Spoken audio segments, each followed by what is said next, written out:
Hello everyone, I am Dr. Karanveer and in this video I am going to talk to about how to analyze your GTs.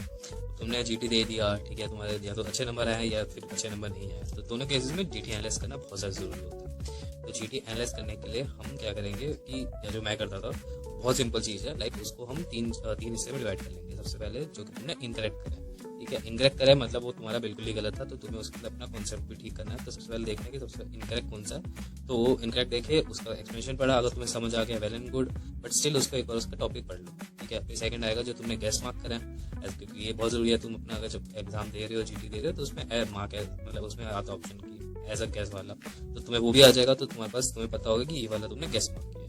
बस दूसरा भी होगा। अब तीसरा है कि जो तुमने करेक्ट किया है, ठीक है ना। अब तुम्हारे पास तीनों की लिस्ट आ चुकी है, ठीक है, और करना क्या करेक्ट है, तो तुम्हें उसका एक्सप्लेनेशन पढ़ लो कि तुम्हारा लॉजिक ठीक था, तो इट्स वेल एंड गुड, तो तुम्हें उतने से हो जाएगा। और एक और आता है कि अगर तुम्हारा कोई फैक्ट बेस्ड क्वेश्चन गलत हुआ है, तो अगर तुम्हें वो फैक्ट नहीं पता और कोई फैक्ट कोई याद नहीं हो रहा है, तो उसको अपने 20th नोटबुक में लिख लो।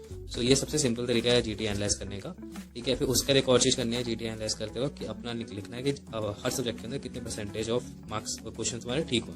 तो बेसिकली अगर तुम्हारा एनाटॉमी के अंदर 40% क्वेश्चन ठीक हुए हैं, तो बेसिकली तुम्हें अभी एनाटॉमी अच्छे से आती है, तो उसको एम करो कि ऐसे तुम अपने पूरे 19 सब्जेक्ट्स की एक लिस्ट बना लो। फिर एम करो कि उसको इंक्रीज करने का टिल 50%, लाइक हर सब्जेक्ट के अंदर एम करो 50%। ये उनके लिए जिनके काफी कम आ रहे हैं, बट ऐसे बहुत सारे सब्जेक्ट्स होंगे तुम्हारे कि जिनके अंदर तुम्हारे आ ही रहे हो, 50%, 60%, 70% भी आ रहे हैं तुम्हारे, तो वेल एंड गुड, अच्छी बात है।